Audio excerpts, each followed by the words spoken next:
L'apparition du livre numérique sur un marché déjà inquiété par la crise soulève bon nombre d'interrogations. Dans cette nouvelle ère, les modèles économiques actuels devront indéniablement muter. De l'auteur au lecteur, le livre numérique ébranle les acquis et pratiques du livre traditionnel. Dans cette librairie, en retrait des grands axes commerçants, on ne considère pas la révolution numérique comme étant le remède des maux du livre. Une solution à la crise d'un point de vue économique, écologique. On entend plein d'arguments autour du livre numérique. Oui, je ne suis pas sûr que ça soit une solution à la crise. Non, ça sera autre chose que le livre papier, objet papier, etc. C'est évident. Une solution, non, c'est un nouveau média, un nouveau moyen de communiquer. C'est pas une solution. Pour moi, en tout cas, c'est pas une solution.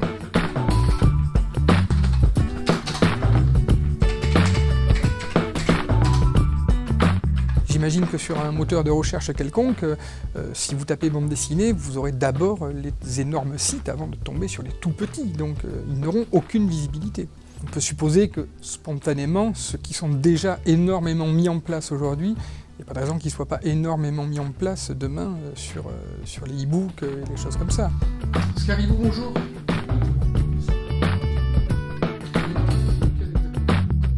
Il y a 20 écrivains en France qui vivent de ça. 20.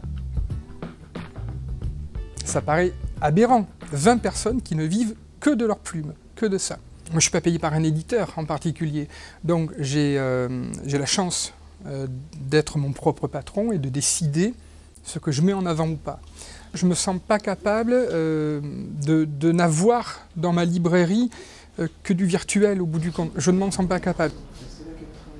Peut-être qu'il faut que j'arrive à repenser mon métier différemment, mais spontanément, je n'ai pas fait ce métier pour ça.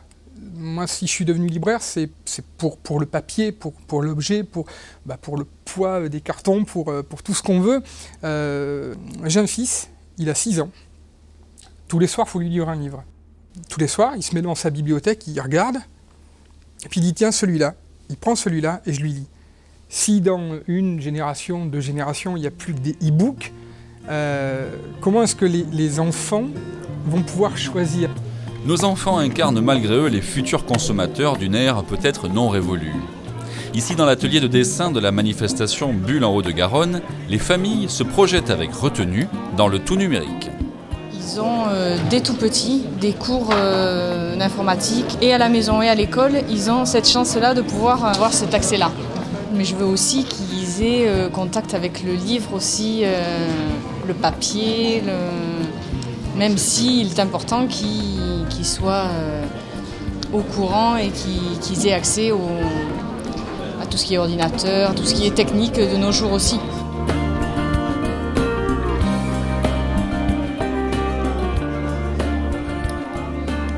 C'est plus rigolo en fait d'inventer les choses de soi-même, vu que je préfère dessiner sur une feuille moi. Parce qu'avec l'ordinateur, on reste tout le temps les yeux dessus, on peut pas si on tourne la tête, on peut rater un truc du jeu, tandis que sur le dessin, après, ça va pas bouger. Il y a de gros moyens qui se mettent en place pour la BD numérique. Bon, il y a déjà pas mal de gamins qui consultent depuis un certain nombre d'années les mangas sur Internet. Moi, ce que je pense aujourd'hui, c'est que ça va évoluer, ça risque d'évoluer, en tout cas ça évoluera d'une manière ou d'une autre. Une hybride bande dessinée, si elle perdait 15 ou 20% de son chiffre d'affaires assez rapidement, aurait du mal à vivre. À mon avis, là où ça commencera à bouger, c'est à partir du moment où on demandera au dessinateur de travailler pour un support donné.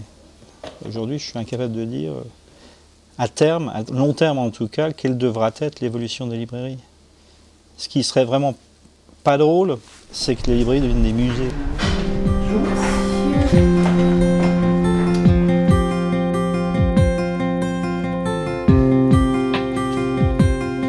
Il faudra apporter d'autres compétences.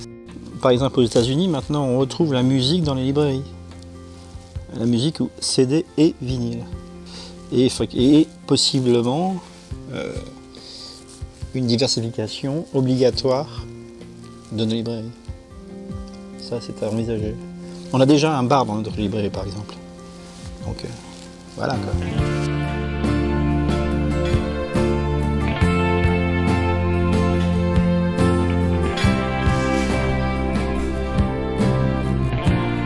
fait les ventes à l'heure actuelle en librairie, ce sont les conseils des libraires. Il y a tellement de tomes 1 à l'heure actuelle qui sortent que aucun ne peut marcher si les libraires spécialisés ne le poussent pas. En tant que lecteur, moi je suis je serais content que le livre numérique arrive assez vite parce qu'on ne peut pas tout lire, on ne peut pas tout stocker.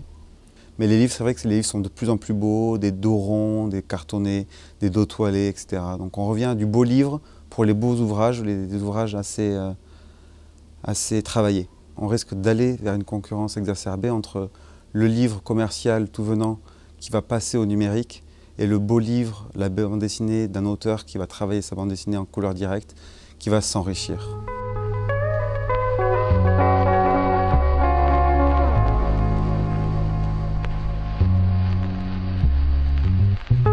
Je ne suis pas un produit pur numérique, je ne suis plus un produit pur numérique. En vérité, je pense que je n'aurais jamais fait de livre papier si Internet n'avait pas existé.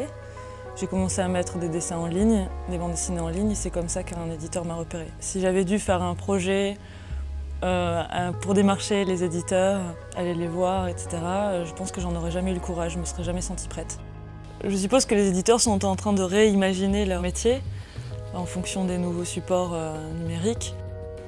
Ce qui peut faire partie de leur nouveau métier, ce serait de faire la transmission d'un auteur. Choisir un auteur et faire une plateforme qui le rende visible auprès des lecteurs, etc. Il y a déjà des gens qui qui ouvrent leur site de manière complètement spontanée, qui décident que tel et tel blog vaut le coup d'être vu et qui deviennent des sites référents et dont il vaut mieux faire partie pour avoir une visibilité. Je comprends les appréhensions de beaucoup de gens. Moi, pour l'instant, Internet n'a été que du positif pour moi. Je ne pense pas que le livre papier, l'album papier disparaisse complètement. Il y a une période d'incubation nécessaire. Je pense que tout est vraiment balbutiant et qu'on a l'impression que ça va très vite, c'est vrai. Quelqu'un qui a un blog qui est ouvert depuis 5 ans aujourd'hui, c'est un dinosaure du blog. Ça part un peu dans tous les sens. Et c'est peut-être tant mieux, et c'est peut-être aussi temps maintenant de recadrer, de savoir exactement où on va. Le livre numérique n'est donc pas le remède miracle d'un marché aujourd'hui morose. Même les enfants ne rêvent pas d'un monde dématérialisé et dépourvu de papier. Mais si les beaux livres ont de beaux jours devant eux, quand sera-t-il des ouvrages de consommation courante ? Tous les regards convergent alors vers le monde de l'édition, qui se doit de révolutionner son modèle économique, dans lequel tous les acteurs de cette dématérialisation devront trouver leur compte.